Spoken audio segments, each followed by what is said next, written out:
So that's put in the base with my trusty 1/2 inch flat, actually 3/4 inch flat. We'll strengthen the vase a little using zinc white.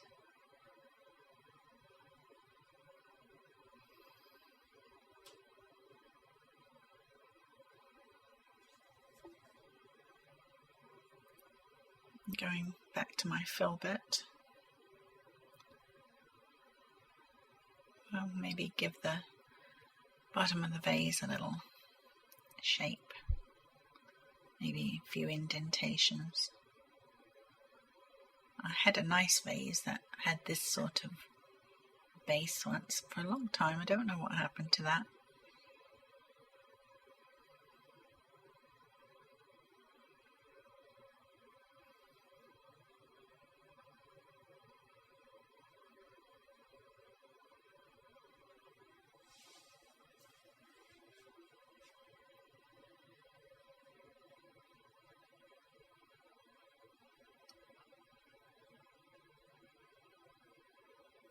Painting for me is just a matter of sort of strengthening things as I go. I get it all laid in, and then it's a matter of working on each piece until I get everything up to the same level of development. It's the best way I think I can put it.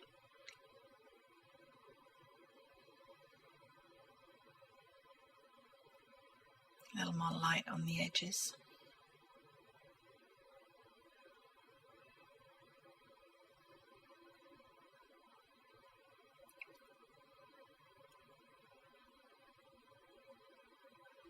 Now we can start putting in slightly more defined flowers here and there. We don't want to cover the whole head with little 4-petaled flowers, because that's not how you see it when you're looking at the head of a hydrangea.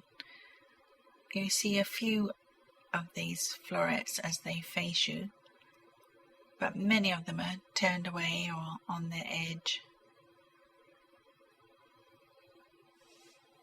So we just put in a few on each flower head. And back to my 1/2 inch. Do a little more to the leaves.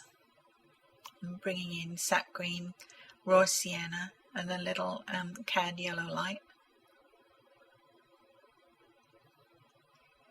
And you can do leaves. People are intimidated by leaves, I think. You can go over and over them, and in oils at least, and get them how you want them eventually, you know.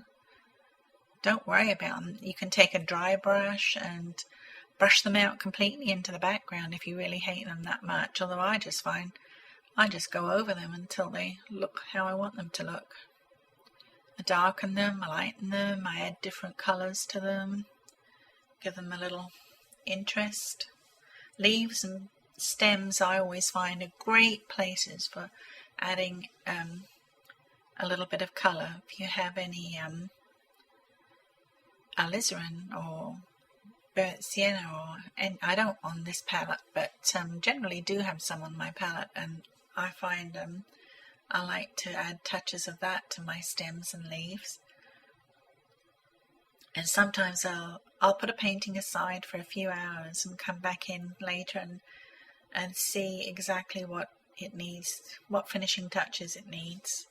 Maybe a little dashes of colour here and there, maybe a little light in some places or darker in other places.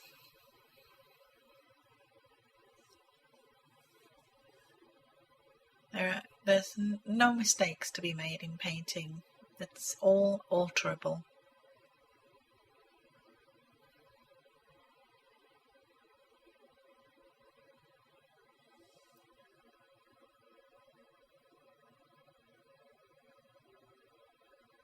It's probably why I like doing it so much.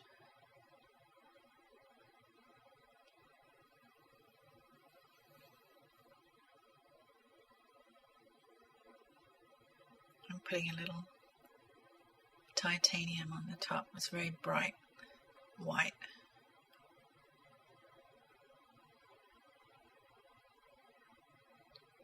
Bring that light in a little more.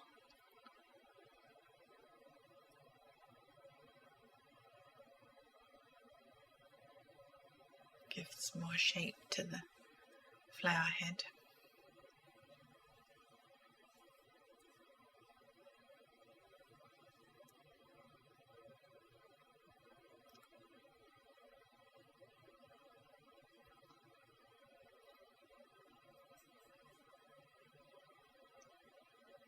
I use my liner and some sap green and a little raw sienna and put in those little dots at the center of each floret. Is that the stamen? I'm not sure. But you don't want to cover the whole head of the bowl with these, just where it seems logical, where you look at the head and decide if you're looking at a point in the flower that you would logically see one of these, and dab a few in on each hydrangea head. You don't want to dot the entire head with them.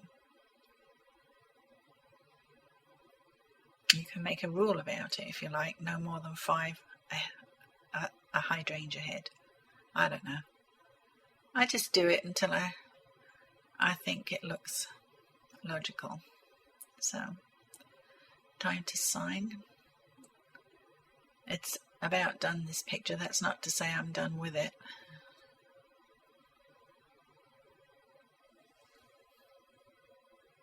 Sit back and take a look, see if there's anything else we can do.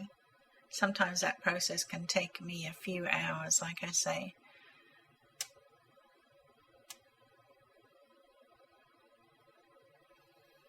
Put in some more reflection on the glass. I think we're probably about done for now. I want to thank you for watching my video, and I hope you'll come and visit me at carolanneonline.com and look on YouTube, search under Carol Ann FL for more of my videos. Thank you.